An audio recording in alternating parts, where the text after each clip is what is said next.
नमस्कार. आपण तिसऱ्या दशकाचा अभ्यास सुरू केला आहे. मागच्या वेळेस मी आपल्याला असं म्हटलं होतं की ऑप्शनला टाकावा असा जसा प्रश्न असतो एखादा, वर्षभर अभ्यास करतानाच लक्षात येतं की हे काही आपल्याला नीटसं कळलेलं नाही आहे, तर हा आपण पोर्शन ऑप्शनला ठेवूया. तसं खरं दासबोधाकडल्या या दशकाकडे बघून वाटतं. पण आपण तर तसं नाही करणार. आपण जमेल तसा या दशकाचा आणि यातल्या समासांचा पण अभ्यास करणार आहोत. मी जमेल तसा अशा अर्थाने म्हटलं की हे सगळं थोडं अतिशयोक्तीचं वर्णन तुमच्या आमच्यासारख्या मध्यमवर्गीय पांढरपेशी माणसाला वाटतं. आपण ज्या एका विशिष्ट संस्कृतीमध्ये लहानाचे मोठे झालो, ते सगळं अनुभवता हे असं सगळं जे काही आपण गेल्या समासात पाहिलं, आधी पहिलं जे जन्मदुःख निरूपण पाहिलं ते आपण समजू शकलो की खरंच या देहाला या गर्भवासामध्ये किती दुःख सहन करावं लागलं. पण विस्मरण झालं आणि ह्या दृश्य जगामध्ये आपण आलो, हा देह आपल्याला मिळाला आणि या दृश्य जगामधल्या सगळ्या भोवतालच्या आकृष्ट करणाऱ्या गोष्टींमध्ये आपण रमलो आणि त्या आधीच्या सगळ्या त्रासाचं 9 महिने भोगलेल्या आपल्याला विस्मरण झालं. मागच्या समासात आपण असं पाहिलं की खरं तर जन्म झाला, छान झालं, बालपणात चांगले दिवस गेले, आईवर अत्यंत प्रेम आहे, थोडं खेळामध्ये मन रमायला लागलं, मित्रांमध्ये मन रमायला लागलं, येऊन अशी ती दुखणी खोपणी आली, पडझड झाली, काय अवयव हातपाय मोडला एखादा, असं होऊ शकतं. त्या काळामधल्या तसं भूत पिशाच करणी करणं वगैरे वगैरे काही गोष्टींना बळी पडावं लागलं. त्या त्या वेळेला जे काही उपचार करण्यात आले, मंत्र औषधं यांनी, त्याच्यातून मग असंही निघालं की काहीतरी गेल्या जन्मीचं पाप असतं, काही गोष्टींचा अर्थ आपल्याला लागत नाही की असं का झालं, तर त्याला काही कारण नाही, काहीतरी आपलं गेल्या जन्मीचं पाप आहे. अशा प्रकारचा सगळा विचार आपण गेल्या समासात करत होतो. मुद्दा असा आहे की विस्मरण हा जो शब्द आपण वापरतो, गर्भवासातल्या दुःखाचं विस्मरण झालं, तसं याही ह्याच्यात आपल्याला कळलं की जसं ते ते विस्मरण झालं, तसं या त्रिविध तापांचं बालपणातल्या त्या आनंदाचं, आईवरच्या त्या प्रेमाचं पण विस्मरण झालं. विवाह झाला आणि विवाहामध्ये त्या बायकोमध्ये एवढा मशगूल झाला की आईबापाला पण विसरला. बरं, त्या कामवासनेमध्ये आणि त्या पत्नीच्या प्रेमामध्ये, कामुक भावनांमध्ये असा काही गुरफटला की म्हणजे समर्थाने जे वर्णन केलं आहे त्याला शब्द वापरायचा तर ती निर्लज्जपण ज्याला म्हणतो, अशा प्रकारचा तो त्या कामवासनेमध्ये रमला. बरं, एवढं सगळं झालं, तरी देखील समाधान झालं नाही असं म्हणूया आपण, आणि दुर्दैव आड आलं आणि पत्नीचा विरह झाला. मग मात्र भ्रमिष्ट झाला, सगळ्या संसाराचा उभं घाला. अर्थात लगेच काही संसार त्यागून भगवी कपडे राख फासून काही गेला नाही, म्हणाला, मनात आलं, पण प्रत्यक्ष घडलं नाही. कारण विस्मरण, याही गोष्टीचं विस्मरण, ज्या पत्नीवरती जीवापाड प्रेम केलं, जिच्या प्रेमामुळे आई वडील मित्र परिवार घरदार देश धर्म देव सगळं सोडलं, अशा पत्नीचा विरह झाला, त्या तिलाही विसरला.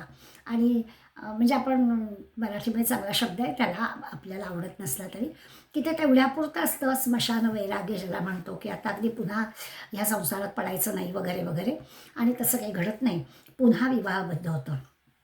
आणि तिथपर्यंतचा म्हणजे साधारणपणानं आपण असं म्हणूया की कादंबरी असं आपण या सगळ्या 4 जे समास रांगेने आपण पाहणार आहोत, त्याला एखाद्या कादंबरीसारखाचा विचार केला तर कादंबरीची पहिली 4 प्रकरणं आपण पाहिली. तसं पाहायला गेलं तर मनुष्य जीवनाचा सामान्यपणानं सगळ्यांच्या जीवनाचा विचार केला तर प्रत्येकाच्या जीवनात बालपण असतं, तारुण्य असतं, विवाह होतो, आप्तजन जे असतात त्यांचा विरह सहन करायला लागतो, आर्थिक ओढाताणसुद्धा कधीकधी आपली गरज आणि आपल्याला मिळणारी आवक ह्याच्यामध्ये काही गडबड होऊ शकते, त्यामुळे आर्थिक ओढाताण पण तोंड द्यावं लागतं. ती आर्थिक जी काही उणीव भासते त्याच्यासाठी काही उलाढाल्या कराव्या लागतात, ते पण प्रत्येकाला येतं. अशा सगळ्या यांनी वृद्धावस्था, आजारपण, दुखणं आणि मृत्यू हे सगळं क्रमाक्रमाने सामान्यपणानं प्रत्येकाच्या जीवनात थोडं पुढे मागे कमी जास्त अशा स्वरूपाचं असतंच. पण या समासामध्ये म्हणजे पहिल्या तिसऱ्या दशकातलं दुसरा, पण आपल्या कादंबरीतलं पहिलं प्रकरण पाहता आपण साधारणपणे या 4 समासाचा अभ्यास, 4 कादंबरीतल्या 4 प्रकरणांचा अभ्यास केला असं म्हणायला हरकत नाही. एक गंमतशीर प्रसंग सांगतात. काल्पनिक असो काय खरा खोटा कसाही असो त्याच्याशी आपल्याला कर्तव्य नाही. कसं माणूस तेवढ्या पुरता अ, दुःखी होतो, कष्टी होतो, या सगळ्या दृश्य जगाचा उबग येतो वगैरे वगैरे म्हणतो, पण पुन्हा कसा त्यात पडतो. तर सुनीलदादा एक प्रसंग त्यांच्या भाषणामध्ये सांगायचे. तर म्हणे एक आमचा भारतीय तरुण जोडपं अमेरिकेमध्ये कुठेतरी फिरायला जात होतं. आपली तरुण पत्नी बरोबर होती आणि जात असताना ते ख्रिश्चनांची जी स्मशानभूमी असते ना, सेमेटरी असते ना, तिथे एक तरुण मुलगी त्या तिथे फुलं वाहतच होती आणि पंख्याने वारा घालत होती. तर हा आपल्या पत्नीला समजावून सांगत होता की हे जे आहे ना, हे ख्रिश्चनांची स्मशानभूमी आहे. इथे हे स्मृती म्हणून त्यांच्या त्यांच्या दिवशी येतात आणि अशी फुलं वाहतात. तर तिला पण फार वाईट वाटतं की किती लहान वयामध्ये हिचा नवरा गेला आणि त्याचं स्मरण म्हणून ती तिथे आले. आणि मग दोघं जण तिथे जातात, नजरानजर होते, ते स्माईल देतात आणि मग हिच्याबद्दल आपल्या मनात काय कृतज्ञता आली आहे ती हा मुलगा तिला सांगायला जातो. तेव्हा ती तिच्या चेहऱ्यावर आश्चर्याचा भाव येतो आणि ती म्हणते की तुमचा काहीतरी गैरसमज झालेला आहे, असं काही नाही आहे. मग आमच्या दोघांचा विवाह झाल्यावर मला माझा नवरा म्हणाला होता की तू परत विवाह करशील, पण माझं थडगं जरा वाढेपर्यंत तरी थांब. आणि म्हणून म्हणे मी वारा घालते. आता यातली अतिशयोक्ती, यातलं खरे खोटेपण ह्याच्यात आपण शिरूया नको. मुद्दा असा आहे की समर्थाने पण नेमका हाच मुद्दा मांडला आहे की इतका त्या पत्नीवरती प्रेम असणारा आणि पत्नीचा विरह झाल्यानंतर संसाराचा उभग येणारा आज आपण आपल्या तिसऱ्या दशकातला तिसरा समाज याच्यामधल्या कादंबरीच्या पहिल्या प्रकरणात पाहणार आहोत की यांनी पुन्हा लग्न केलं आहे. आणि आता पुन्हा लग्न करून पुढे पुढे काय काय घडणार आहे याची एक काही प्रकरणं आजच्या कादंबरीच्या या भागामध्ये आपल्याला पाहिजे. आता असा विचार केला की आपल्याला कळेल, काही ना आपल्याकडल्या ज्या प्रथा असतात त्या अत्यंत आपल्याला चुकीच्या वाटतातच, चुकीच्याच आहेत. त्याच्यामध्ये काही त्यांची बाजू घ्यायची असेल तर बिलकुल भाग नाही आहे. वरदानंद भारतीने एकदा त्यांच्या प्रवचनामध्ये प्रसंग सांगितला, म्हणाले माझ्यावर ही वेळ आली तेव्हा ते किती चुकीचं आहे वगैरे वगैरे मला पूर्ण पटलं. पण जगामध्ये अशाच घटना घडतायत. ते म्हणाले आपल्याकडे पूर्वी पद्धत होती, हे आपण ऐकलेली पण नाही, मी त्यांच्या भाषणातूनच ऐकलं की दुर्दैवाने तरुणपणी जर एखाद्याची पत्नी गेली तर म्हणे असं करायचे की त्या पत्नीचं कुंकू त्याच्या जानव्याला लावायचं, म्हणजे त्याचा विवाह लवकर होईल. आता किती चुकीची आणि घाणेरडी अशी वाटणारी, अगदी राग येणारी अशी प्रथा असेलही, चुकीचीच आहे. मुद्दा काय आहे ह्याच्यातून सांगायचं असं की माणूस विस्मरण होतं त्याला की हे जे सगळं सुख आहे, हा जो सगळा आनंद आहे, ही जी काय आपल्या पत्नीवर जीवापाड प्रेम आहे, हे सगळं इथेच ठेवून आणि खरोखरच आपण जर असा उघड्या डोळ्यांनी समाजाकडे पाहिलं तर आपल्याकडे कितीतरी कितीतरी अशा गोष्टी आहेत की आपणच नातेवाईक मंडळी अशा प्रकारच्या काही प्रसंग दुर्दैवाने घडला तर त्याला सांगतो ना की अरे झालं ते झालं, आपलं नशीबच असं होतं, आपला योगच तेवढा होता, आता असं करून कसं चालेल, तुझं उरलेलं आयुष्य काय करणार आहेस वगैरे वगैरे. त्यामुळे अगदीच काही वर्णन समर्थ करतायत ते मी म्हटलं अतिशयोक्तीचं वगैरे ऑप्शनला टाकावं म्हटलं तरी सभोवताली याच गोष्टी घडताना आपल्याला दिसतात, हे मात्र खरं आहे. आता आजचं जे प्रकरण आहे याच्यामध्ये आपल्याला कळेल की आता हा तसं म्हटलं तर माणूस तरुणच आहे, पत्नी त्याची पूर्वीच्या काही लग्न लवकर व्हायची, त्यामुळे आता थोड्याच दिवसामध्ये अशी घटना घडली असावी, त्यामुळे पुन्हा त्यांनी विवाह केलेला आहे. आता त्याच्या एक गोष्ट आपल्या लक्षात येईल की या कादंबरीतल्या पहिल्या प्रकरणामध्ये यांनी पैसे वाचवायला, कंजूषपणा करायला सुरुवात केला आहे असं ते सांगतात. म्हणजे वाचता वाचता आपल्याला असं वाटतं की बहुधा आधीचं जे होतं त्याच्यामध्ये वाटेल तेवढा पैसा खर्च केला होता नव्हता तो, आणि त्यामुळे काही जवळ नाही असं त्याच्या लक्षात आलं. तर आत्ताच्या वेळी सुधारणा केली की तो कंजूस झाला. त्या कंजूसपणाचं पण अतिशयोक्तीचं वर्णन आहे त्याच्यात, आपण उदाहरण म्हणून घेऊ त्यातले दाखले. पण सुरुवात त्यांनी अशी केली आहे की त्यांनी पैसे साठवले, त्याची कंजूस झाला आहे. तो जो साठवलेला पैसा जो आहे तो पैसा साठवताना मार्गाचा विचार केला नाही आहे, कोणत्या मार्गाने आपण पैसा कमावतो आहे त्याचा, ज्या मार्गाने मिळेल त्या मार्गाने त्यांनी साठवायला सुरुवात केली आहे. स्वाभाविकच संतांना, सज्जनांना, मातापित्यांना कोणी सांगायला गेलं त्याला तर त्यांना नावं ठेवणारं आहे. मोठ्या माणसांचं मन दुखवू नये असा काही विचार त्याच्या मनात पण येत नाही आहे. आता या कंजूषपणामुळे देव नाही, धर्म नाही, दानाचा वगैरे विषयच नाही, अशा प्रकारचं त्याचं वर्तन या कादंबरीतल्या प्रकरणामध्ये सुरू होतं. आणि मग अ, सणात सण गौरीला खड म्हणतो तसं बहीण माघारपणाला आली की तिलाच जेवायला बोलवायचं आणि आपला सण साजरा करायचा. म्हणजे कुळधर्म कुळाच्या सुद्धा वेगळा खर्च करून वगैरे काही करायचे नाही. तशा प्रकारचं वर्णन समर्थ करतात. त्या काळातले जे प्रसंग आहेत त्याची उदाहरणं घेऊन समर्थ आपल्याला, तो किती कंजूस होता, पैसे साठवणं कसं सारखं चालू होतं, असा विचार ते त्या उदाहरणातून आपल्याला सांगतात. आईवडिलांची, बहीण भावांची आठवण वगैरे काही नाही आहे. आपलं झालं की झालं, बाकीच्यांचं काय चाललेलं आहे, ते त्यांना काय अडचणी आहेत, त्यांना काय मदत हवी वगैरेचा विचारसुद्धा मनात त्याच्या येत नाही. असं सगळं ते पहिल्या एक 15-16 ओव्यांमध्ये वर्णन आपण वाचणार आहोत. नंतर मग मात्र असं होतं की दुर्दैवाने त्याला दुखणं खोकला येतो. आता हा जो नवीन विवाह झाला आहे त्याच्याबद्दलची पण आपण माहिती वाचणार आहोत की पूर्वीच्या काही लहान मुलींची लग्न व्हायची, तर त्याचा विवाह तर झाला पण वयाने लहान असल्यामुळे तिला ती बहुधा माहेरीच असावी, तसा प्रत्यक्ष उल्लेख नाही, पण ती आल्याचा उल्लेख आहे. तर आता आल्याचा उल्लेख आहे म्हणजे ती विवाह जरी झाला असला तरी ती माहेरी होती. आणि मग ती जेव्हा वयात आली तेव्हा मग तिला त्यांनी परत आणलं. इतक्या दरम्यानच्या काळात त्याला बरीच आजारपणं झाली, कारण त्याचं अत्यंत चुकीचं वर्तन त्यांनी केलेलं होतं. कामुक भावना असल्यामुळे नको तिथे तो गेला होता, त्याचे परिणाम त्याला भोगायला लागले होते वगैरे वगैरे वगैरे. आणि मग असं सगळं झालं तरीसुद्धा अशा वेळेला आजारपणात का होईना, जरुरीपुरती का होईना देवाची आठवण होत असेल, तशी आठवण झाली असेल. किंवा आता हा कादंबरीचाच भाग आहे, त्यामुळे असं घडलं तरी त्या कादंबरीतल्या नायकाला मारून नाही ना चालणार, त्यामुळे त्याला पुन्हा बरा केला आहे. आणि मग तो बरा झालेला ईश्वराच्या कृपेने बरा झाला, सगळ्या दुखड्यातून वाचला. ती बायको पण त्याची घरी आली आणि पुन्हा एकदा संसार सुरू झाल्याचं हे झालं. काही दिवस गेले, आता पुन्हा संसारातल्या त्या आनंदामध्ये झाला, पण पुत्रप्राप्ती होईना. वेगवेगळ्या देवतांना साकडं घातली, त्याचं वर्णन पण समर्थांनी खूप केलं आहे. आपल्याला एका माहितीसाठी आपण त्या ओव्यांचा पण विचार करणार आहोत. आणि मग खूप प्रयत्न केला, खूप प्रयत्न केला, विविध मार्गाने प्रयत्न केला आणि मग मुलं झाली वगैरे वगैरे.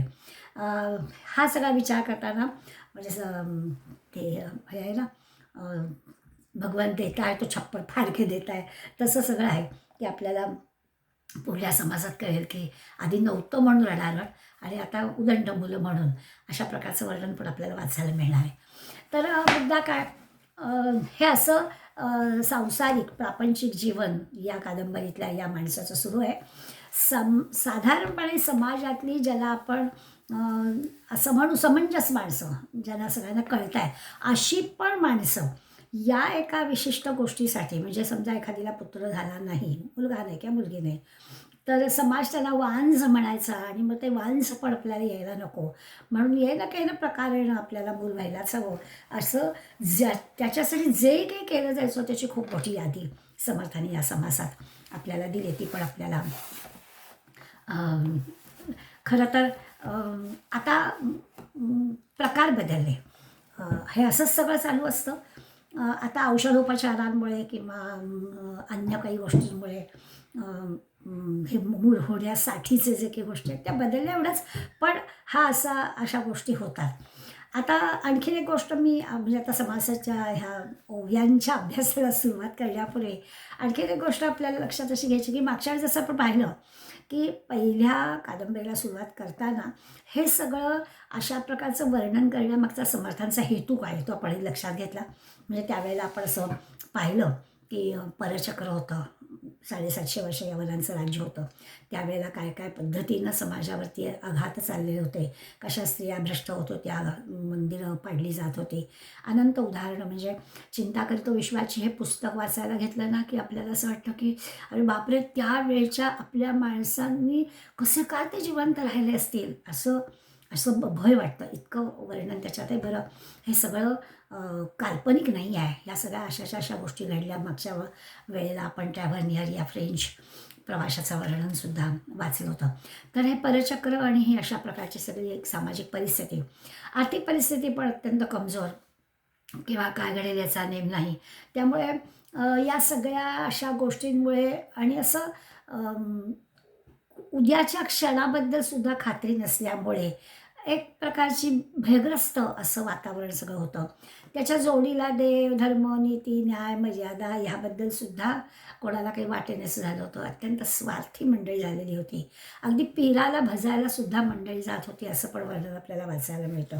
अग्नगृहासी लागला आणि सावकाश निजेला.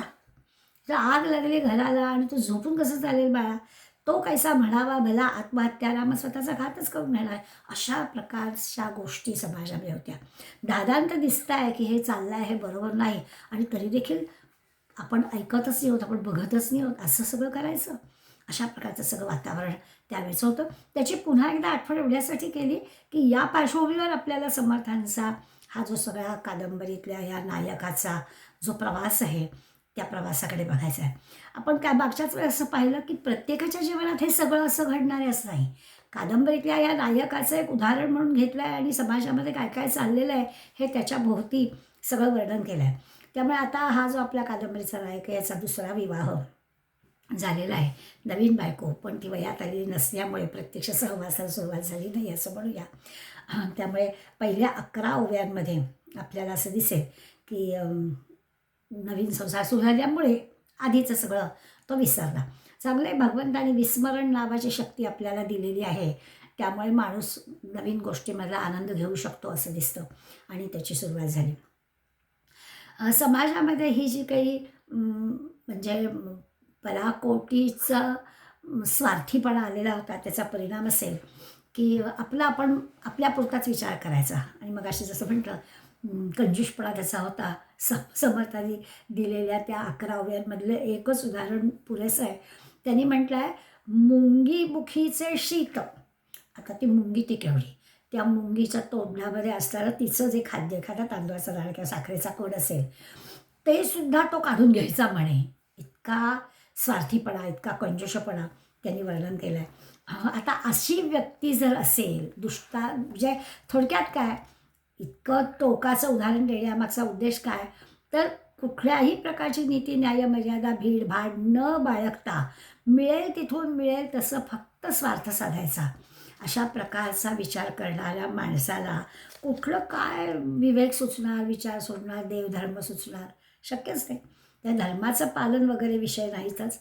आणि मग हे सगळं करण्यामध्ये चांगल्या माणसांबद्दलची निंदा करणं, आईवडिलांचा विचार न करणं, बाकी पुण्य पापाच्या तर पलीकडेच जायला, पाप झालं तरी त्याला त्याचं काही वाटतच नाही आहे असं आहे. म्हणजे बरं समजा एखादा काही सांगण्याची हिंमत जरी केली तरी त्याची टिंगलच करणं, असं सगळं या पहिल्या 11 ओव्यांमध्ये समर्थ वर्णन करून सांगतात. जे अदितीचं अगदी चुकीचं वाईट आचरण करणारे ही सगळी मंडळी आहेत. पूर्वज आपले कसे होते, आपलं घरदार कसं आहे, आपली माणसं कशी होती, आपल्या आईवडिलांनी काय संस्कार केले, या सगळ्याचं विस्मरण झालेलं आहे. कुलधर्म नाही, कुळाचार नाही, श्राद्ध नाही, पक्ष नाही, काही काही काही करायचं नाही. अशा प्रकारचं म्हणजे नैमित्तिक जाऊ देच, नित्यसुद्धा नाही, स्नान नाही, संध्या नाही, देवतार्जन नाही, काहीच करायचं नाही. देव नकोच. पीराला भजायला गेल्यावर आमच्या देवाला विचारताय कोण, अशा प्रकारचं सगळं वर्णन पहिल्या 11 ओव्यांमध्ये समर्थांनी केलं आहे. खरंच आहे. म्हणजे का लोक आपला धर्म सोडून गेले असतील, की कोणी द्रव्य देत आहे, कोणी आपल्याला जिवंत राहण्यासाठी लागणाऱ्या जो कोणी गोष्ट देईल त्याचं ऐकणं. आणि त्यामुळे त्या ट्रॅव्हलरनी सांगितलं आहे की इतकी लोक, पराकोटीचं दारिद्र्य होतं, त्या दारिद्र्याचा परिणाम असेल की अनेक लोक आणि जीवाची भयभीती, नाही ऐकलं तर मारूनच टाकणार, या 2 कारणांमुळे अनेक लोकांनी धर्म बदलल्याचं उदाहरण आहे. साधारणपणे 151 आणि 152 मी पान नंबर सांगून ठेवते आपल्याला. ज्यांच्याकडे कोणाकडे चिंता करतो विश्वाची नावाचं पुस्तक आहे ना, त्या पुस्तकातली ही 151 152 पानावर खूप सारी वर्णन आहेत. आपल्याला सगळं वर्णन आवश्यकता पण नाही, एक उदाहरण म्हणून मी आपल्याला सांगणार आहे की त्यावेळची जी देशकाल परिस्थिती होती ना, त्याच्यामध्ये त्यांनी म्हटलं की पदार्थ मात्र तुका गेला, नुसता देशची उरला, येणे काही आता बहुताला संकट झाले. आणि हे करताना समर्थांचं वर्णन आहे, त्यामुळे ते की काल्पनिक आहे, काल्पनिक नाही आहे, ते तत्कालीन परिस्थिती सगळी वर्णन करत आहेत. जर लोक स्थानभ्रष्ट झाली, कित्येक तेथेची मेली, उरली ते मराया आली गावावरी. म्हणजे काय जे चाललं होतं त्याच्यातून भयभीत वातावरण सगळं होत होतं. माणसा खावया अन्न नाही, अंथरुण नाही, पांघरुण नाही, घरं कराव्या सामग्री नाही, काय करीती. इतकी भयानक परिस्थिती होती. कित्येक अनाचारी पडली, कित्येक याती भ्रष्ट झाली, कित्येक आक्रंदली मुलं बाळं. खूप सारं वर्णन, वाचवत नाही असं वर्णन आहे, पण जरूर आपण या चिंता करतो ईश्वराची नावाच्या पुस्तकामधली ही पानं वाचा आणि अंगावर काटा येईल. तत्कालीन समाज कसा राहिला ह्याचं आपल्याला आश्चर्य वाटेल. आज आपण आहोत, आपल्या अनेक पिढ्यांआधी आपली पण मंडळी ह्याच हिंदुस्थानात होती ना, महाराष्ट्रात होती ना, आणि त्यांनी ह्या सगळ्याला तोंड दिलं आहे असं पाहिलं, असं मनात विचारला की भय वाटतं. पुढल्या 12 ते 17 ओव्यांमध्ये आता हा जो आपल्या कादंबरीतला नायक आहे, तरुण आहे, कंजूषपणा करतो आहे, पैसे गोळा करतो आहे, पण मनाने किंवा कामवासनेने इतका बेछूट वागणं त्याचं चाललेलं आहे. त्यांनी म्हटलं की एखादी स्त्री दिसली, परस्त्री जरी दिसली, परस्त्री देखोल दृष्टी अभिलाषे उदेपोटी, त्याच्या मनामध्ये तिच्याबद्दलची अभिलाषा यायचीच. समर्थ तर इतकं इतकं टोकाचं सांगतात की माये बहिणीलाही न विचारे. मग आपलं नातं काही आहे, आपल्या आजूबाजूच्या ओळखीची मंडळी आहे, ह्याचाही विचार सगळ्यांच्या स्त्री दिसली की अभिलाषा त्याची वाढायची, अशा प्रकारचं वर्णन केलं आहे. म्हणजे इतकं गैर वागणं ह्या तरुण याचं होतं. बरं, आधी सगळा उपभोग घेऊन झाला आहे, दुर्दैवानी बायको गेली आहे म्हणून ही वेळ आली आहे, पण त्याला काही भलं बुरं वाटेनासंच होतं. 12 ते 17 ओव्यांमध्ये ह्याचं जे हे असं कामुक आणि लंपट याला म्हणतात असं जे वागणं होतं त्याचं वर्णन समर्थ करतात. पुढे 18 ते 29 ओव्यामध्ये ह्या सगळ्या वागण्याचा परिणाम म्हणून त्याला प्रचंड वाईट घाणेरडे रोग जडतात त्याच्या देहाला. सगळीकडे फोड आलेले असतात, क्षय झालेला असतो, दुर्गंधी आलेली असते, लोक जवळ येत नाहीत, कोणी शुश्रूषा करणारं नाही. आधी आईवडिलांना विचारलं नाही, आता त्याच्याजवळ कोणी नाही. असा त्याचा खंगून जाणं म्हणतो, असा तो खंगला, कोणी जवळ घेईना, इतकी दुखणी त्याला आली. कळाहीन ज्याला म्हणतो असा कळाहीन तो झाला. शरीराला कंप सुटला, लोक त्याच्याजवळ येईनासे झाले. आता त्याला असं वाटलं की अरे आपण सगळं चुकीचंच वर्तन केलं. हे काही अशी वेळ आल्यानंतर देव आठवतो आणि मग त्याला देव आठवला आणि आता देवाला म्हणतो, देवा आता बास, मला मरणच येऊ दे, आता याच्यातून मला आणखीन काहीच नको, अशी देवाला प्रार्थना करायला लागला, रडायला लागला. आता मरण हवं आहे म्हणायला लागला. पुन्हा असं ना, विस्मरणी गोष्ट भगवंतांनी आपल्याला दिलेली आहे. आपण सगळा विचार करताना पाहिजे की इतका जेव्हा असा टोकाचा प्रसंग येतो तेव्हा भगवंत आठवतो. मग झालं, पण प्राक्तन नावाची गोष्ट असते ना, एवढे सगळे दुखणं वगैरे सगळं त्याला आलं, ते भोग त्यांनी भोगलेत, जणू काही पापकर्माचा भोग संपला आणि मरता मरता वाचला. आणि काय योग असेल, काय झालं, योग्य कुठलं औषध उपयोगी पडलं, या दुखण्यातून तो बरा झाला, पुनर्जन्म झाल्यासारखा बरा झाला. बरं, आता तरी शहाणं व्हावं ना, की देवाच्या कृपेनं आपल्याला पुन्हा सगळं शरीर चांगलं मिळालेलं आहे, आपण सगळ्या रोगातून वाचलो आहे, आता तरी असं वाटावं ना. पण शेवटी तो कसला माणूस, जसं वाईटाचं विस्मरण होतं तसं चांगल्याचं पण विस्मरण होतं, असं घडतं. जरा आला पुन्हा माणसामध्ये, पण तरी आरत्र ना परत्र प्रारब्ध ठाकरे विचित्र. नशिबामध्ये आता जरा बरी परिस्थिती आली, एवढ्या दुखण्यातून वाचल्यानंतर तरी माणसाने अरे बापरे, आता झालं ते झालं, इथून पुढे पुन्हा चूक होता कामा नये, असं करायला हवं होतं. पण 30व्यापासून 39व्या ओळीपर्यंत आता असं झालं की या सगळ्या मधल्या प्रकरणामध्ये ती ज्या मुलीशी विवाह झाला होता ती आता वयात आली आणि त्यामुळे ती परत आली आणि आता हाही चांगला शरीर त्याचं दर्जाकट झालं, प्रारब्धाने का होईना पापभोग संपले आणि पुन्हा एकदा संसाराला दोघांच्या सुरुवात झाली. अर्थात संसाराला सुरुवात झाली, पण असा स्वार्थ काही संपला नाही, त्यामुळे स्वार्थ चालूच होता. पैसा गोळा करावा, चीजवस्तू गोळा कराव्या, नित्य नव्या वस्तू दिसतील त्या आणाव्या, बायकोला राजी राखावं, असं सगळं छान चालू झालं. मूलबाळ नाही, मूलबाळ नाही त्याचं दुःख झालं, लोक नावं ठेवायला लागले. मुलगा नाही तर नाही, निदान मुलगी तरी होऊ दे, अशी इच्छा व्यक्त केली भगवंताजवळ, मुलगी पण झाली नाही. मग आता लोक आपल्याला मूलबाळ नसतं म्हणजे वांझ म्हणतील आणि मग हे असं आपल्यावरती हे असं वांझपण येणं हे काही चांगलं नाही, म्हणून खूप खटपटी लटपटी केल्या, खूप देवाला नवस केले, येणं केलं प्रकारेनं काहीतरी व्हावं, उपास केले, तापास केले, अनेक गोष्टी केल्या आणि मग मूल झालं. पण दुर्दैव आड आहेच. आता कादंबरीचा नायक आहे ना, मी प्रत्येक वेळी लक्षात ठेवायचं की प्रत्येकाच्या आयुष्यात असं सगळं घडेल का नाही. एक समाजाचं चित्र आपल्या डोळ्यासमोर उभं करण्यासाठी सांगितलं आहे. मूल झालं पण जगलं नाही, पुन्हा दुःखी झाला. एका दुःखातून बाहेर पडतोय, जरा बरं वाटतंय, तो दुसरं दुःख. आता पत्नी आली, संसार सुरू झाला, सगळं झालं, निरनिराळे सायास केले आणि मूल झालं पण मूल जगलं नाही. आता पुन्हा हे जगणं नको, मूलबाळ नाही. अशा वेळेला त्यावेळेच्या समाजामध्ये असेल तो शब्द, आपल्याला माहिती पण नाही आहे की मूलबाळ नसणं हे ठीक आहे, त्याला वांझ पण म्हणतात.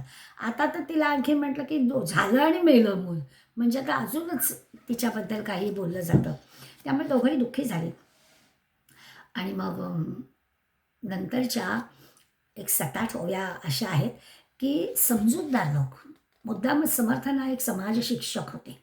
त्यामुळे समाजामध्ये जे काही चुकीचं चाललेलं आहे ते आपल्याला सगळ्यांना डोळ्यात अंजन घालून ते दाखवत आहेत की शहाणी माणसं, समजूतदार माणसं यांनी तरी जरा विधिनिषेध बाळगला पाहिजे ना, काय बरोबर काय चूक, आपण काय करतोय हे कळलं पाहिजे ना. तर या 8 ओव्यांमध्ये चांगल्या समजदार माणसंसुद्धा मूलबाळ होण्यासाठी त्या काळामध्ये काय काय करत होते. आता पुन्हा लक्षात घ्यायचं, ही जी काही यादी आपण आता वाचणार आहोत दासबोधातली, आता कदाचित ते काही करत नाही आहेत, वेगळं पण वेगळं करतायत आणि असे प्रयत्न करून मूलबाळ होण्यासाठी म्हणून प्रयत्न चालला आहे असं आपल्याला दिसतं. त्या काळामध्ये असं होतं की काही अघोरी प्रथा होत्या, ते चुकीचं वर्तन केलं जायचं. आता मूलबाळ होण्याचा आणि या अशा गोष्टींचा खरा काहीच संबंध नाही, पण तरीसुद्धा ते मूल होण्यासाठी इतकं विपरीत, ज्याला म्हणतो या विपरीत गोष्टी म्हणजे कुलधर्म कुळाचार करणं, कुलस्वामिनीला जाणं, ओटी भरणं, काही झाडं लावणं, काही दानधर्म करणं, हे आपण समजू शकतो. ह्याच्यातून आपण असा अर्थ काढू शकू की आपल्याला जे दुःख आहे त्या दुःखापासून दूर होण्यासाठी काही काही वेगवेगळ्या गोष्टी करू, आपलं मन रमवणं, इतपत आपण समजू शकतो. परंतु गळ टोचणं म्हणजे पाठीला एका आपलं जसं आकडा असतो ना लोखंडी, तो आकडा टोचून घ्यायचा आणि तो असा आकडा होणारच ना, तिथे जखम होणार, लोखंड लागल्यामुळे आणखीन पुढे काहीतरी होणार आणि असा गळ टोचून घ्यायचा. अशा प्रकारचे अगदी काय म्हणजे अघोरीच प्रकार केला जायचा. किंवा विंचू गिळणं, विंचू काय गिळणं, विषारी प्राणी आहे तो, पण त्याच्यात उल्लेख आपल्याला सापडतो. आणि अशा प्रकारे किंवा मला मूल झालं तर मी ते देवीला अर्पण करेन किंवा दगडू धोंडू नावं ठेवेन, हे पण समजू शकतो की त्याच्यामधून ठीक आहे की आपल्याला मूल होण्यासाठी मनाची तयारी करायची की मी नाव असं काहीतरी ठेवेन किंवा वर्षभर मुलाला कपडेच शिवणार नाही, म्हणजे दुसऱ्यांनी दिलेल्या कपड्यांवरती माझ्या मुलाचे गुजराण करेन. अशा काही काही गोष्टी त्यावेळेच्या प्रथा होत्या. पण ह्या ज्या अघोरी प्रथा आहेत ह्या मात्र, किंवा भुत्या करणं, केरपुंजा नाव ठेवणं, अशा प्रकारच्या नाकात वेसण घालणं, अशा काही गोष्टी सांगितल्या आहेत. त्या आपल्याला आता अलीकडे माहीत पण नाही आहेत. त्यावेळेच्या त्या प्रथा होत्या, आपण समर्थांनी त्याचा उल्लेख केलेला आहे. कुठून तरी आपण त्याच्यातला अर्थ असा काढायचा की मूल होण्यासाठी काय वाटेल ते करण्याची तयारी त्यावेळेच्या समाजामध्ये होती.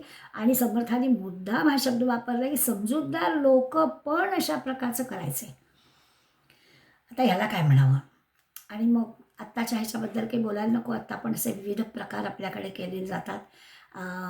आपल्या खिशाला, आपल्या देहाला ते झेपणारे की नाही याचा विचार केला जात नाही आणि त्याचे परिणाम भोगावे लागतात.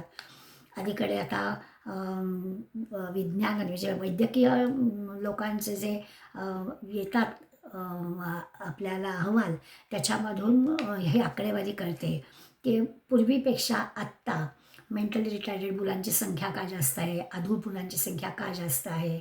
तर विपरीत मार्गाने अशा प्रकारच्या ज्या गोष्टी केल्या जातात याचे जे परिणाम असतात त्या सगळ्या परिणामाला तोंड द्यावं लागतं.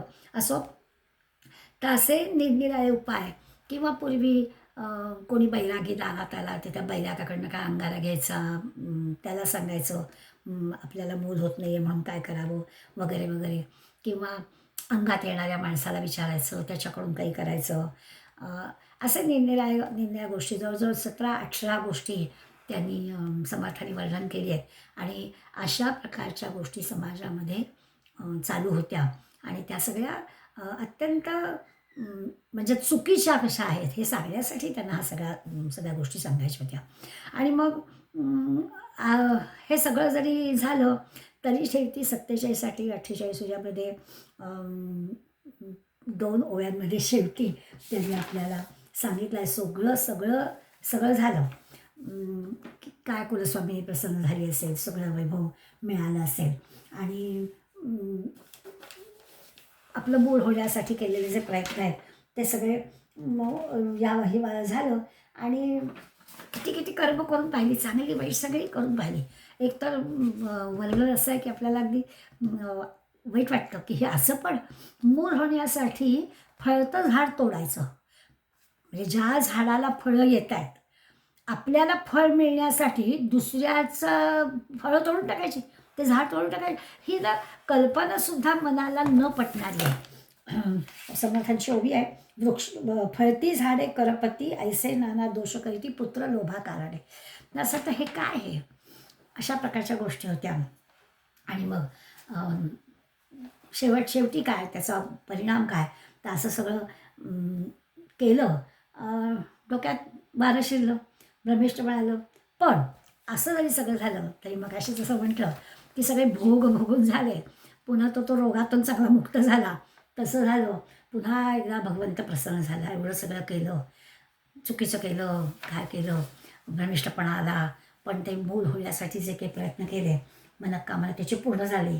आणि पुन्हा एकदा हे नवरा बायको आनंदले. असं ह्या 3ऱ्या दशकातला 3ऱ्या समासातलं म्हणजे आपल्या कादंबरीचा दुसरा जो हा होता, काय म्हणायचं, दुसरं प्रकरण, ते आपल्याला असं लक्षात आलं की ह्या प्रकरणामध्ये एवढ्या घटना घडल्या. आता जसं मी मगाशी म्हटलं की ह्या परचक्राचं जसं आपण वर्णन केलं की त्यामुळे समाज असा सगळा झालेला होता, तसं आपल्या लक्षात यायचं की हे अशा प्रकारे म्हणजे आपण त्या अशा वागणाऱ्या लोकांचं बरोबर आहे असं एकदाही म्हणणार नाही. पण विवेक नाही, विचार नाही, किंवा एक ज्याला आपण म्हणतो ना की सामोपचाराने करणं किंवा खरोखरच आपलं प्राक्तनाबद्दलचा काही विचार करणं, दुसऱ्याचा काहीतरी सल्ला घेणं, अशा प्रकारचं कुठेच काही दिसत नाही. आणि त्यामुळे या सगळ्या अशा गोष्टीला तोंड द्यावं लागतं असं दिसतं.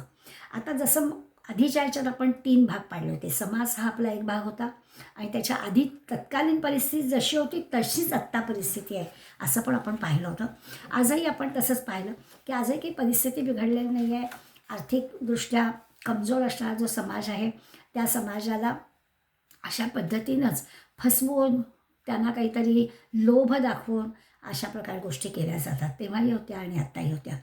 कादंबरीतला हा दुसऱ्या भागाचा विचार केला तर हा जो काही विवेकभ्रष्ट झालेला आहे किंवा कामुक झालेला आहे, आजही काही ह्याच्यातून आपली सुटका आहे अशातला भाग नाही. तेव्हा होतं, आत्ताही होतं. सभोवताली ज्या घटना घडतात, नुकतीच आपल्या महाराष्ट्रात घडलेली घटना अंगावर काटा आणणारी आहेच.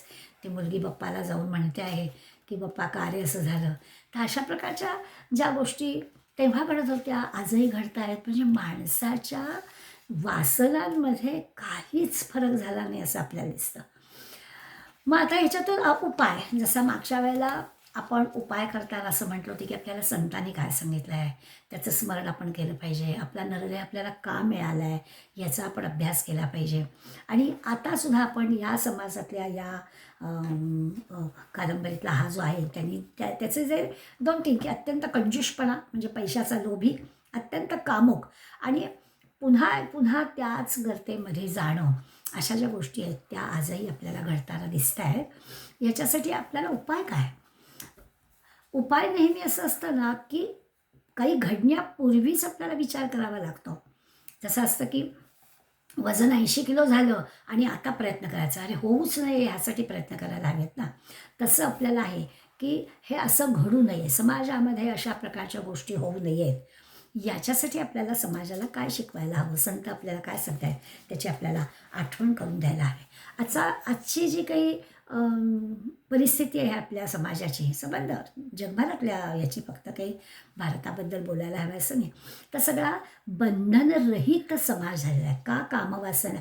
कारण स्वातंत्र्याचा जो अति गोष्ट झाली. सगळ्यांना शब्द वेगळे असतात. स्पेस हवी प्रत्येकाला, प्रत्येकाला स्वातंत्र्य हवं. त्या स्वातंत्र्याच्या भानगडीमध्ये आपण काय करतोय, काय चुकतोय हे कळेनासं झालेलं आहे. म्हणजे खरं अगदी आपल्या धर्माचा विचार केला तर आपल्याकडे ब्रह्मचर्य, गृहस्थ, वानप्रस्थ, संन्यास ही जी आश्रमाची योजना आहे, त्या आश्रमाच्या योजनेमध्ये जेव्हा आपण शिकत असतो, अभ्यास करत असतो, ब्रह्मचर्यामध्ये असतो, त्यावेळेला हा विचारच नाही. पण आज आम्हाला असं दिसतं की शिक्षण चालू असतानाच ह्या सगळ्या गोष्टी मुलांनी अनुभवलेल्या पण असतात. माहिती असतात इतपत नाही, अनुभवलेल्या पण असतात. याला काय म्हणायचं? इतकं हे स्वातंत्र्याच्या आणि चुकीच्या वाटेनं आम्ही जातो आहोत. आणि मग त्याचे परिणाम काय? तर योग्य वेळेला विवाह नकोच आहे. आधी नसला तरी चालेल. आणि मग जी काही आता पद्धती पाश्चात्य देशातली आमच्या देशात येऊन चांगली रुजती आहे जणू काही असं आपल्याला दिसतं आहे, की काही नाही वर्षभर बघायचं, जमलं तर काय आहे? नीती न्याय मर्यादा सगळ्या सोडून, म्हणजे कमरेचं सोडून डोक्याला बांधतात अशी जी म्हण आहे आपल्याकडे, अशा प्रकारचं वर्तन आहे. त्यामुळे ही जी काही कामवासनेची पूर्ती वगैरे जी काही आहे, हा सगळा विचार बघितला तर त्या काळामध्ये प्रकार वेगळा होता, हेच सगळं होतं. आज प्रकार वेगळा झाला आहे, पण माणसाची कामवासना काही थांबली नाही. योग्य वेळेला योग्य ती गोष्ट आपण केली पाहिजे. शास्त्राने जे काही आपल्याला मान्य करून दिलेलं आहे तेवढंच केलं पाहिजे, अशा प्रकारचा विचारच आपल्याकडे आता राहिलेला नाही. बरं, त्याच्याही पुढे जाऊन आता आपण जे ह्या समाजात पाहिलं की मूळ होण्यासाठी म्हणून, त्यावेळेच्या समाजामध्ये मूळ होण्यासाठी म्हणून केलेल्या गोष्टी आता थोडं बदललंच आहे. जबाबदारीच नको, मूलच नको असं म्हणण्यापर्यंत हे केलं आहे. ज्यांना हवं आहे ज्यांना होत नाही आहे, हवं आहे, मग त्यांचे अशा वेगळ्या वेगळ्या मार्गांनी मिळवण्याचा प्रयत्न चाललेला आहे. ज्याला काही मंडळी तर नकोच, आम्हाला जबाबदारीच नको. ह्या आत्ता जबाबदारी नको असं म्हणणाऱ्या माणसांचं उर्वरित आयुष्य सगळं जायचं असतं. त्यावेळेला ते काय करतील असे प्रश्न त्याला का पडत नाहीत? धर्म, समाज यांचा विचारच त्याला नाही आहे. केवळ केवळ आणि केवळ भोग भोगायचे, केवळ आणि केवळ फक्त मजा मारायची, अशा प्रकारचा जो एक हिडीस विचार आपल्याकडे हल्ली चालू आहे, तो विचार समर्थांनी केव्हाच 350 वर्षापूर्वी आपल्याला जाणीव करून दिलेला आहे. आणि ते सगळं वाचायचं आणि आत्ताशी तुलना करायची की असं वाटतं की आम्ही ते वाचून काहीच शहाणं झालं नाही. बरं, वाचलं नाही का लोकांनी? तर वाचलं.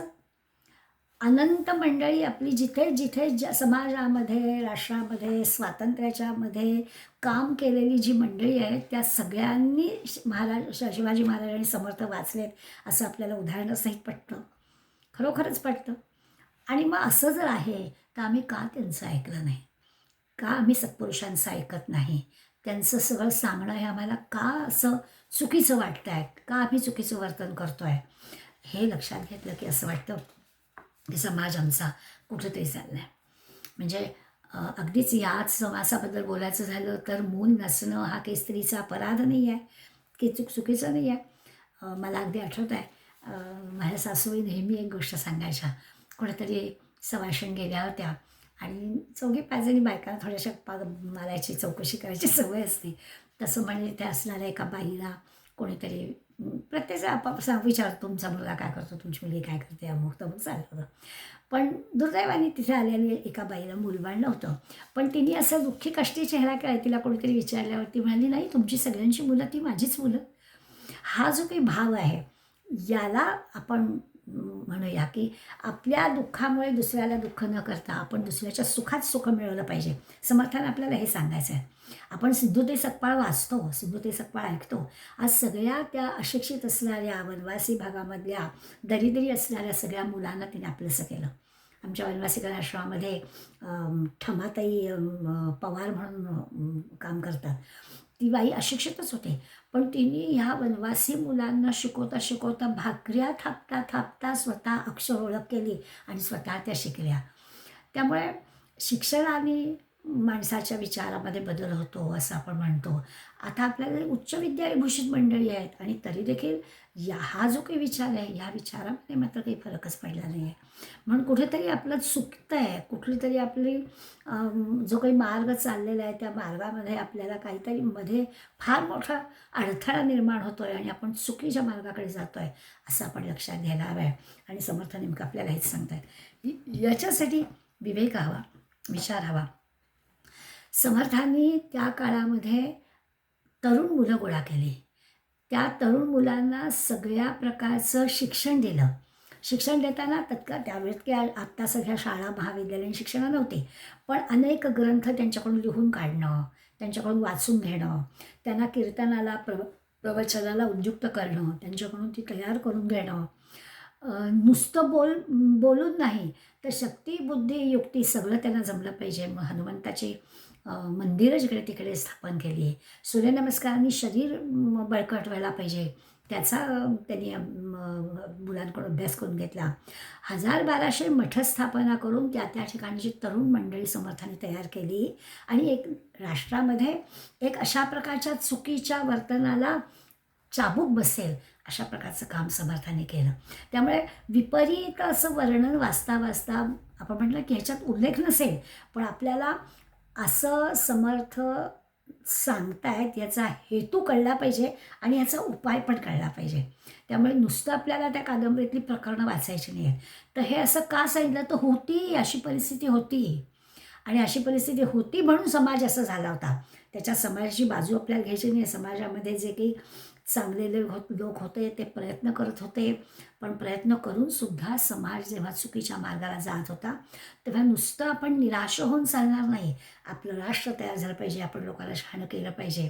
असं करून समर्थांसारख्याने जी काही समाज परिवर्तनाची गोष्ट केली, आज तसंच तेच करणं आपल्याला आवश्यक आहे असं आपल्याला दिसेल.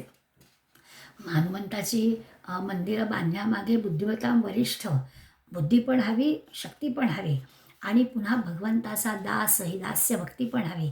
अशा सगळ्या गोष्टी त्या हनुमंतामध्ये आहेत. तो आदर्श, हनुमंत आदर्श हा समर्थाने आपल्या सगळ्या ह्या महंतांच्या पुढे ठेवला असं आपल्याला दिसेल. असा जर आपण विचार केला तर उपाय पण आपल्याला समर्थांनी सांगितला आहे.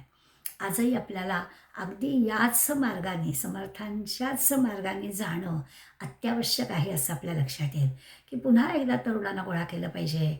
तरुणांना त्यांच्या चुका सांगितल्या पाहिजे. काय नेमकं चुकीचं होत आहे ते त्यांच्या कलाकलांनी त्यांना दाखवून दिलं पाहिजे. आणि या सगळ्या गोष्टी जेव्हा आपण समुदायाने करू ना, त्यावेळेला आपल्याला खऱ्या अर्थाने समर्थांचं कार्य काय आहे ते लक्षात येईल.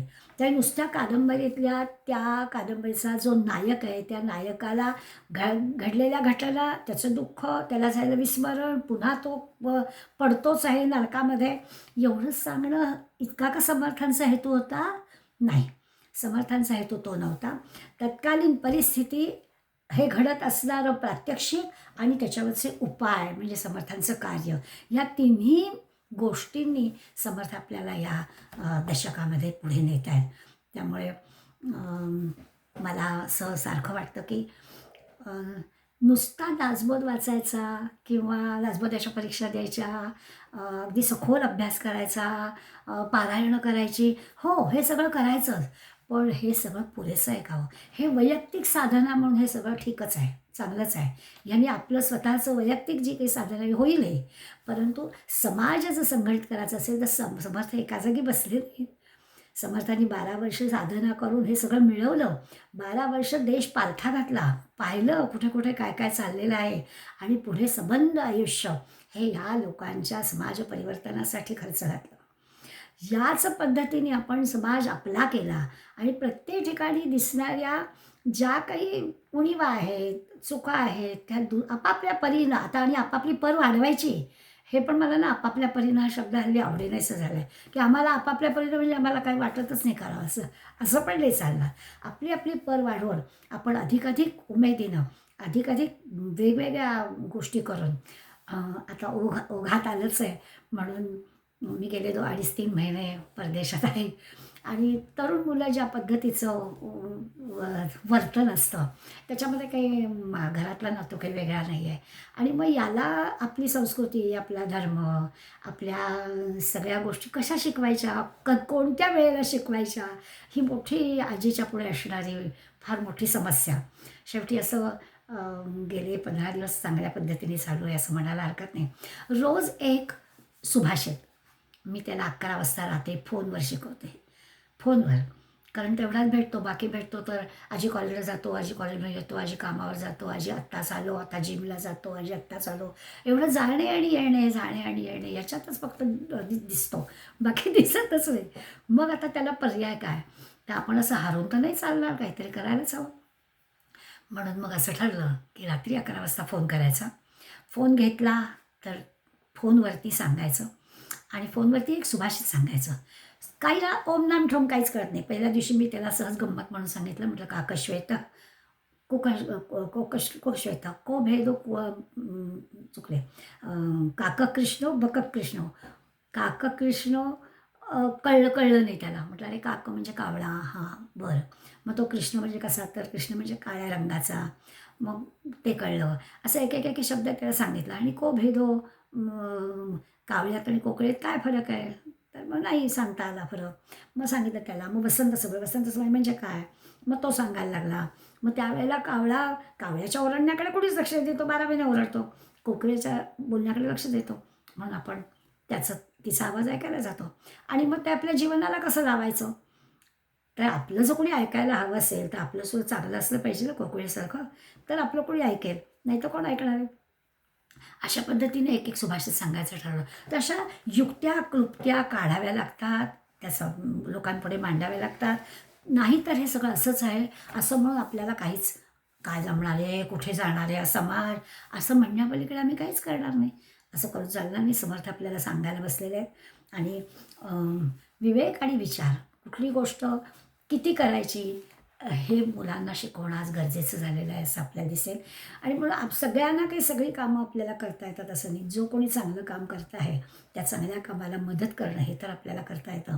त्यामुळे आपला वेळ, आपली सगळी शक्ती, आपली सगळी बुद्धी ही अशा सगळ्या कामांसाठी आपण खर्च करणं हे आवश्यक आहे. 3ऱ्या दशकातल्या 2ऱ्या समासातला हा जो आपला कादंबरीचा भाग आहे, हा कादंबरीचा भाग याच्यासाठी आहे. पुन्हा एकदा लक्षात घ्यायचं की तत्कालीन परिस्थिती, समर्थांच्या वेळची 750 वर्ष यवनांचे जे अत्याचार, त्याच्यात आणि आत्ताच्यात काहीच फरक नाही.